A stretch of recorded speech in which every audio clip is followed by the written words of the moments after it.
궁극적인 물음의 답은 세상 지식에서 풀어줄 수 있는 게 아니에요. 영생의 답을 줄 수 있는 것은요, 세상 지식으로는 풀 수가 없습니다. 그래서 아무리 해박한 것이라 할지라도 인간의 지식은 한 움큼의 물만큼도 되지 못한다는 거예요. 그러므로 인간의 지식이라는 것은 하나님 앞에서는 털끝도 못한 것으로, 하나님 알지 못하고 하나님 두려워하지 못하면은요, 쉽게 자기의 지식에 도취해버리고 마는 어리석음에 빠져요. 그래서 많은 사람들이 책을 읽다가 사단에게 잡혀가요. 책을 읽다가 잡혀갑니다. 그러므로 위대한 자각은 자기의 허물을 깨닫는 거예요. 자기는 정말 아무것도 아니구나. 나는 진짜 아무것도 아니구나. 세상에 있는 날이 그림자와 같으니라고 하였습니다. 지금의 삶은요, 꿈이에요. 꿈. 허상이라는 것입니다. 그림자예요. 이 꿈은요, 하나님 나라에 들어가면은 이제 그 꿈이 깨는 거예요. 이 세상에서 삶은요, 그림자일 뿐입니다. 성경에서는 인간의 무상을 뭐라고 표현했죠? 야고보서 4장 14절에 내일 일을 너희는 알지 못하는도다. 너희 생명이 무엇이냐? 너희는 잠깐 보이다가 없어지는 안개니라 그랬습니다. 바람으로 또 이야기했어요. 우리 인간이 안개로, 바람으로, 뭐라 그랬죠? 그들은 육체이며 가고 다시 돌아오지 못하는 바람임을 기억하셨음이니라. 또 연기라고 말씀했어요. 내 날이 연기같이 소멸하며 내 뼈가 숯같이 탔음이니이다. 주의 목전에는 천년이 지나간 어제 같으며 밤의 한순간 같을 뿐임이니이다로 표현하고 있습니다. 심지어 인생은요, 없는 것과 같다는 것입니다. 시편 39편 5절에 주께서 나의 날을 한 뼘 길이만큼 되게 하시며 나의 일생이 주 앞에는 없는 것 같사오니 사람은 그가 든든히 서 있는 때에도 진실로 모두가 허사뿐이니이다 그랬습니다. 그렇게 우리는 하나님 앞에서나 그 누구 앞에서 절대로 거드름을 피우지 말고 겸손하게 하나님의 뜻을 구해야 합니다. 사람은 누구나 자기를 가장 잘 알고 있는 것 같지만 사실은 누구나 가장 자기를 모르는 것이 자기예요. 남은 더 잘 압니다. 오직 하나님 앞에서 자기를 견주어 볼 때 자기가 하나님 앞에 자기를 견주어 볼 수 있을 만큼만 자기가 어떤 사람인 줄을 깨닫게 되는 것입니다. 이 세상은요, 새 하늘과 새 땅을 바라보도록 준비하는 시간일 뿐이에요. 이렇게 미약한 자들이 할 수 있는 일은 아무것도 없어요. 오직 아버지가 하시지 않으시면 그 어느 것도 이룰 수 없기에 교만하고 대책 없는 우리들에게 한꺼번에 모든 것들을 맡길 수 없음은 사단에게 미혹될 수 있기 때문이에요. 그래서 하나님의 일은 더욱더 하나님께서 한꺼번에 크게 절대로 터뜨리시지 않아요. 아셨습니까? 무슨 말씀인지요? 절대로 우리 뜻대로 이루도록 하시지 않는다는 것입니다. 사단과 열전이 있기에 서서히 무르익고 단계를 밟아 오르도록 하신다는 것입니다. 이것이 곧 안전장치를 매주시는 거예요. 안전장치를 매주시는 것입니다. 사람은 원죄를 가지고 태어난 아담의 자손의 성품이 있어서 누구도 조금만 잘 되어지고 자신이 무엇을 이루었다라고 자신하면 금방 교만해져요. 아이, 한번 해보세요. 저 안 그래요. 아니, 그렇지 않아요. 우리를 너무 잘 아세요. 누구에게나 똑같이 나타나게 됨을 주님은 너무나 잘 알기에 우리 자신이 먼저 무르익기를 그리도 원하고 계시는 것이에요. 어떤 은사를 주는 것도 어떻게 쓰여지고 어떤 과정을 통과하는가를 보시면서 걷어가기도 하시고 더 부어주시는 것도 있습니다. 참 안타까운 것은요, 겸손해지기가 그리도 어렵습니다. 거의 이중성의 성품과 교활함 때문에 사단과의 묶임을 풀어낼 수 없게 되는 것입니다. 여러분, 모든 사람들에게 주신 것들을요, 본인들이 개발하지 못하면 못 쓰임받는 것이고, 잘못된 곳에 쓰임받으면 사단의 도구로 쓰임받게 되는 것일 뿐입니다. 특정한 사람에게만 준 것이 아니에요. 다 줬어요, 누구에게나. 근데 개발이 안 되어지는 거야, 지금. 교만하면 자신에게만 주었다라고 착각에 빠져 자기 도취에 심취하는 것을 보면서 너무도 안타까운 거예요.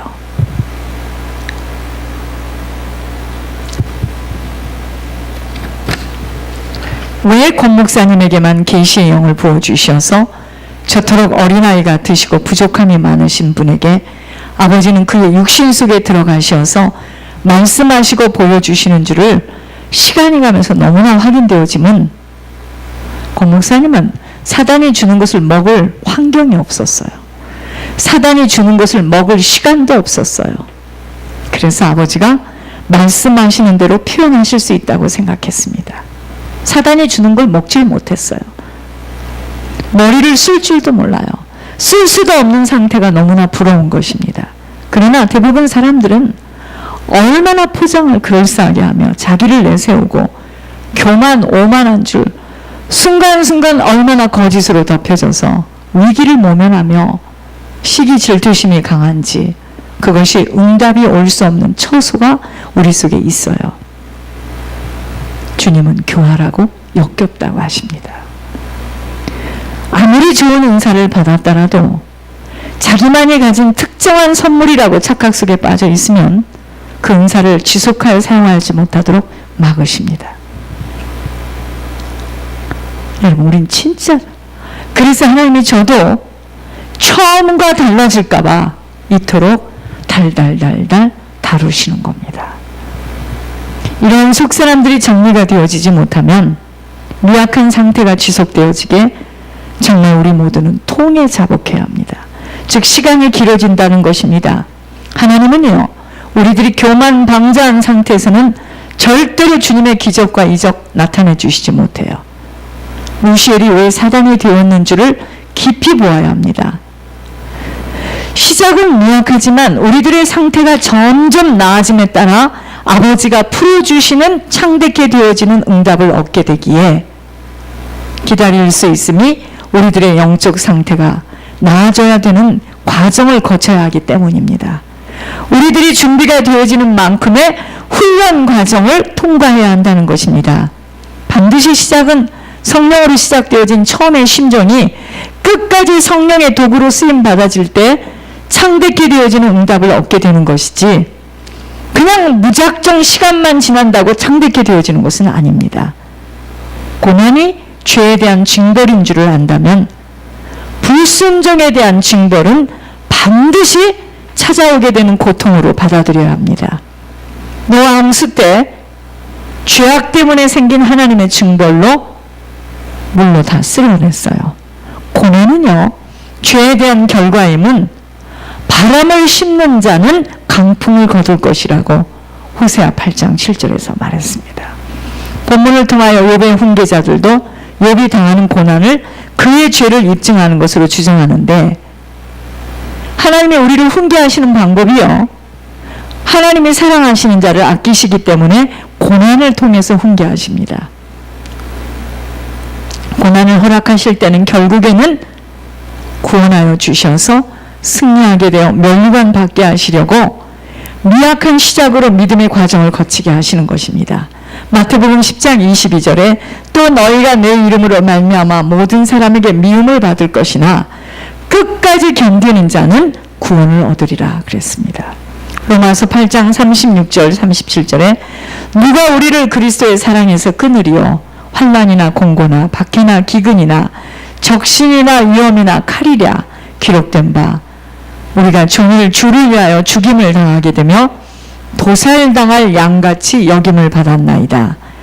그러나 이 모든 일에 우리를 사랑하시는 이로 말미암아 우리가 넉넉히 이기느니라.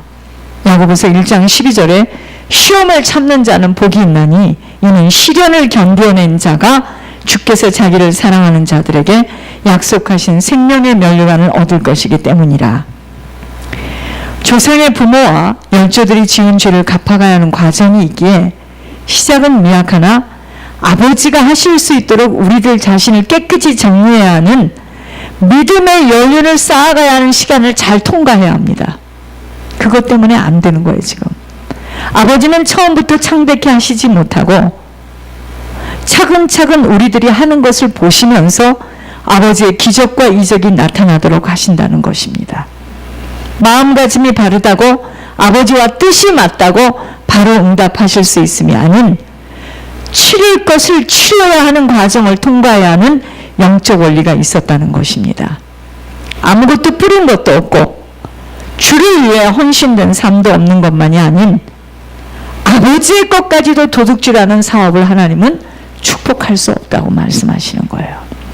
세상 사람들의 방법으로 사단이 주는 사단의 인도함 속에서 받는 응답이 있겠지만 결국에는 잘못된 영혼의 결과는요, 무너짐으로 인생 끝말이 핍절하게 되어지는 것입니다. 시작은 미약하지만 곧 보기에는 너무나 부족하고 흠모할 것이 없어 보이나 아버지의 계획 속에 그 미약한 것을 아버지가 주신 것이라면 믿음의 과정을 인내함으로 성실히 온전히 아버지에게 모든 것을 위탁하며 투자하게 되어질 때 아버지의 뜻을 이뤄나가시려는 의도 때문에 아버지는 아버지의 손길을 펼치십니다. 그때 기적과 이적을 보게 되는 거예요. 지금 우리들에게 걸음걸음 걷게 하시는 하루하루가 바로 시작은 미약하나 반드시 창백해 주시려고 형편도 안 되어지고 아무것도 없다라고 하는 우리들에게 아버지 나라를 위하여 모든 것을 아낌없이 투자되어지도록 아버지는 세상 그 누구도 이해할 수 없는 훈련을 통과하게 하시는 겁니다. 하늘의 놀라운 기적을 맛보게 하시려고 이토록 뿌림의 축복을 주시고 있는 것입니다. 믿음의 과정을 잘 통과해야 합니다. 철저하게 자신을 낮추고 겸손하며 그 누구든 이해하며 용서하고 나 때문에 다른 사람이 사라지도록 희생 헌신할 수 있는 자로 갱신되어져야 합니다. 나 때문에 다른 사람이 사라지는 게 뭐겠습니까? 중보 회개할 수 있는 자리입니다. 예물로, 기도로. 이것이 믿음의 과정을 통과하는 자세입니다. 가문의 열주의 죄를 치러가야 하는 보험의 시간을 지루해서도 아니 되지만 그 시간을 단축시킬 수 있는 길은 오직 예물뿐이라고 하셨습니다. 예물의 모든 비밀이 있다는 걸 기억해야 합니다. 예물 때문에 우리들의 인생을 주신 것이고 오직 예물의 비밀로 후대와 가문을 살릴 수 있다는 걸 기억해야 합니다. 말이 아닌 실천되어진 자가 주자로 세워질 것이며 아버지는 반드시 뿌리는 자에게 뿌릴 수 있는 종자씨를 어떠한 방법으로든 지속적으로 부어 공급해 주실 것입니다. 그러한 자에게 창백해 되어지는 축복의 주인공으로 세워져 가문과 가정, 후손, 교회, 나라를 세우는 하나님의 증인으로 세워질 것이에요. 그래서 하나님의 일은 반드시 시작할 때 크게 시작하고 이것이 중요한 것이 아니라 하나님의 뜻과 맞게 될 때 하나님이 창백해 하시는 하나님의 손길이 나타나요. 그래서 우리만 정말 하나님 앞에 여기서 말씀하시는 대로 욥기 8장에 말씀하신 대로 정말 우리만 내가 하나님 앞에 하나님을 찾고 하나님께 간구하고 청결하고 정직하면 내 속사람이 치유되어지면 반드시 너를 돌보시고 내 의로운 처소를 평안하게 하실 거라고 했습니다. 이게 하나님은 항상 답만을 주시는 것이 아니라 그 답을 갖기 위해서 해야 될 의무를 주세요.